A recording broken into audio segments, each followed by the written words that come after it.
اللہ کی پرستش کے لیے جی. یہ ہے موٹیو کا فرق اور یہ ہے موٹیو کی اہمیت, اور اس کا تعلق ہے ایمان باللہ اور ایمان بالآخرہ سے.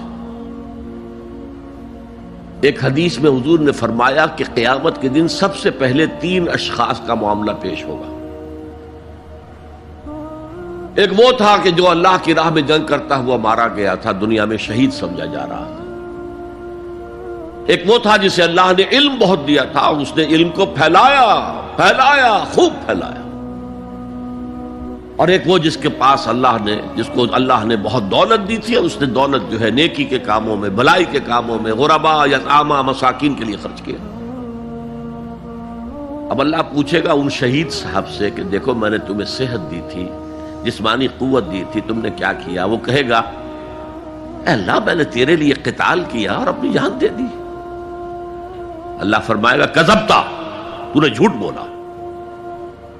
انک قد قاتلت لأن یقال جریء, تو نے تو یہ جنگ میں حصہ لیا تھا اس لیے کہ تیری شجاعت کا ڈنکا بج جائے, تیری جرأت کی شہرت ہو جائے. وقد قیلا, وہ کہا جا چکا, اب یہاں تمہارے لیے کچھ نہیں ہے. اور فرشتوں کو حکم ہوگا اور اوندے منہ گھسیٹتے ہوئے اس کو جہنم میں ڈال دیں. یہی حشر ہوگا اس عالم کا, تو نے وہ نیکی کا کام کیا تھا. لأن یقال عالم, کہا جا چکا دنیا میں, ڈنکا بج چکا تمہاری شہرت کا. اب اس میں نوٹ کیجئے, اگر کسی عالم کے علم کا ڈنکا بج جائے, اس کی اپنی نیت وہ نہیں تھی تو اس کے اندر کوئی خرابی نہیں ہے. یہاں معاملہ نیت کا ہے. اگر نیت یہ ہو کہ میرے علم کی شہرت ہو جائے, میرے ہاتھ چومے جائیں, مجھے نذرانے پیش کیے جائیں, تو پھر وہی حشر اس کا ہوگا کہ اوندھے منہ گھسیٹ کر جہنم میں ڈال دیا جائے. یہی حشر اس سخی کا ہوگا جس نے سخاوت کی تھی, جس کی سخاوت کے ڈنکے بج گئے تھے, اس کا بھی یہی حشر ہوگا. تو انما الاعمال بالنیات, اور یہاں نیکی کی بحث میں سب سے پہلے ولکن البر بر من آمن باللہ والیوم الآخر. اب جو والملائکۃ والکتاب والنبیین, ان تینوں کو جمع کر لیجئے, اس سے مراد ہے نبوت اور رسالت. ملائکہ وحی کا ذریعہ ہے جو انبیاء تک لے کر آتے رہے. اس وحی کا جو ریکارڈ مرتب ہوا وہ کتابیں ہیں, اور جن پر وہ وحی آئی وہ نبی ہیں. ان تینوں کو جمع کر لیجئے. رسالت, ایمان باللہ, ایمان بالآخرہ اور ایمان بالرسالت. اب اس کا تعلق کیا ہے نیکی کے ساتھ؟ یہ ذرا گہری بات ہے. دیکھیے نیکی کا جذبہ بھی, جو انسان کے پیشنز ہوتے ہیں وہ اندھے بہرے ہوتے ہیں.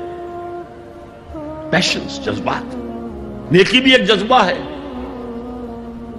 کبھی یہ جذبہ حد اعتدال سے تجاوز کر کے بدی بنا دیتا ہے. جیسے رہبانیت, ترک دنیا, شادی نہیں کروں گا, گھر گھرستی کا بکھیڑا مول نہیں لوں گا, بس اللہ سے لو لگاؤں گا. ظاہر بات ہے جس نے بھی فیصلہ کیا نیکی کے جذبے کے تحت کیا نا, لیکن اس کا جو نتیجہ نکلا اکثر و بیشتر پھر حرام کاری ہوئی.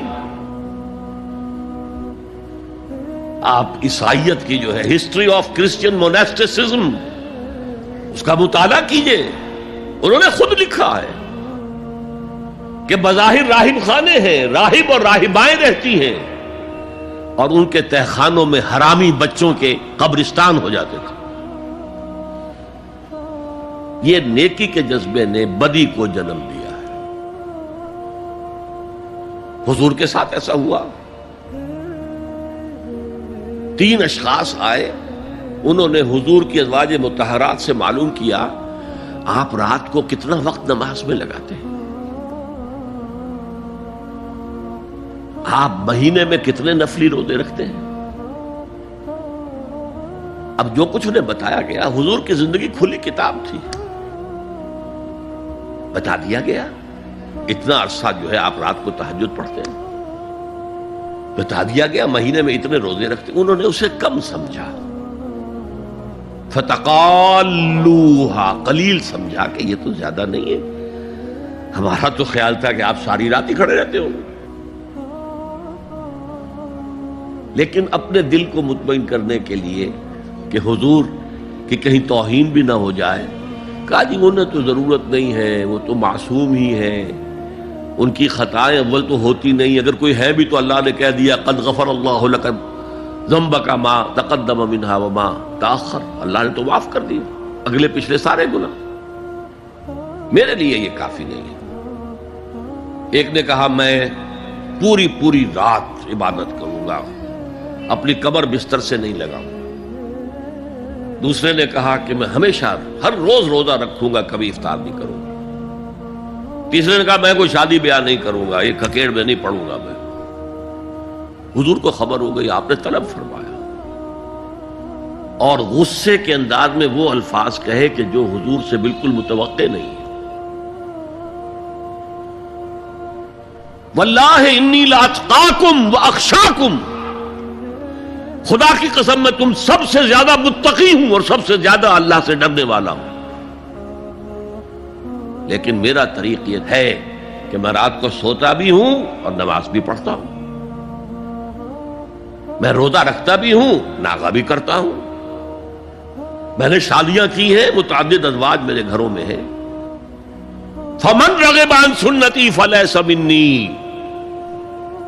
جو بھی میری سنت سے ہٹا وہ مجھ میں سے نہیں ہے، میرا امت ہی نہیں ہے۔ تو نیکی کا جذبہ بھی حد اعتدال سے تجاوز کر کے بدی کو جنم دے سکتا ہے۔ ایک صحابی، نوجوان صحابہ میں سے عبداللہ ابن عمرو ابن العاص، عجیب یہ بات ہے کہ باپ جو ہے بہت بڑا سیاستدان، بہت بڑا جری سپہ سالار، بہت بڑا حکمران، حضرت عمرو بن العاص، بیٹا نہایت زاہد و عابد، مرتاس، زاہد مرتاس، ساری رات کھڑے ہیں، بستر سے کمر ہی نہیں لگائی، ہر روز روزے سے ہیں۔ یہ خبر دی گئی حضور کو تو آپ نے طلب فرمایا یا عبداللہ اولم اخبر انک تقوم اللیل وتصوم النہار، اے عبداللہ مجھے یہ خبر نہیں دی گئی ہے، یعنی یہ بات جو ہے صحیح ہے کہ نہیں کہ تم ساری رات عبادت کرتے ہو، ہر روز روزہ رکھتے ہو؟